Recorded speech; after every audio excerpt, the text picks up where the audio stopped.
Top quality और consistent performance के लिए सिर्फ सिल्वर पंप्स एंड मोटर्स, नाम याद रखना। રાજ્યમાં ઠંડીનો ચમકારો યથાવત છે। તાપમાનમાં 1 થી 2 ડિગ્રીનો ઘટાડો નોંધાયો। ઠંડીના કારણે અનેક જિલ્લામાં ધુમ્મસભર્યું વાતાવરણ।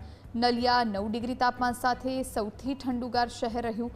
અમદાવાદમાં તાપમાન 14.1 ડિગ્રી નોંધાયું। ડીસામાં 13.3 ડિગ્રી, વલ્લભ વિદ્યાનગરમાં 15.6, વડોદરામાં 13, સુરતમાં 16.8, ભુજમાં 13.4, કંડલામાં 16.2, અમરેલીમાં 15.5, ભાવનગરમાં 15.2, દ્વારકામાં 18.8, ઓખામાં 19.6, પોરબંદરમાં 15 ડિગ્રી, જ્યારે વેરાવળમાં 19.3 ડિગ્રી તાપમાન રહ્યું। રાજકોટમાં 14.2, સુરેન્દ્રનગરમાં 16 ડિગ્રી, આ સાથે મહુવામાં 14.5, કેશોદમાં 13.8 ડિગ્રી તાપમાન નોંધાયું હતું।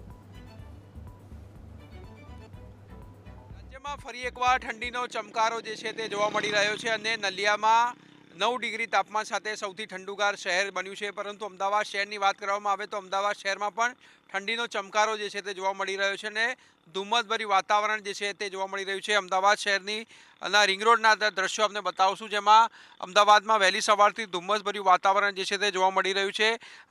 સાયક્લોનિક સર્ક્યુલેશનની અસર ઓછી થતાં જ રાજ્યમાં ઠંડી જે છે તે હવે ધીરે ધીરે વધી રહી છે અને ફરી એકવાર જે છે તે 1 થી 2 ડિગ્રીનો ઘટાડો જે છે તે તાપમાનમાં નોંધાયો છે।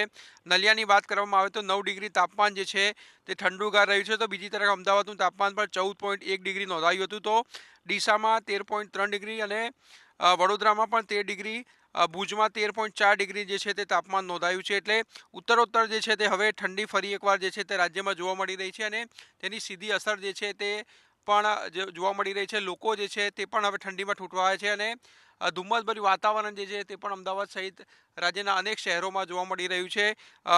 આગામી સમયમાં પણ જે છે તે ઠંડીનો ચમકારો જે છે તે જોવા મળશે અને ફરી એકવાર જે છે તે ઠંડી વધતા લોકો જે છે તે ઠંડીમાં ઠૂંઠવાઈ રહ્યા છે। કેમેરામેન સુરેશ રાજપૂત સાથે આશુતોષ ઉપાધ્યાય, ન્યૂઝ કેપિટલ।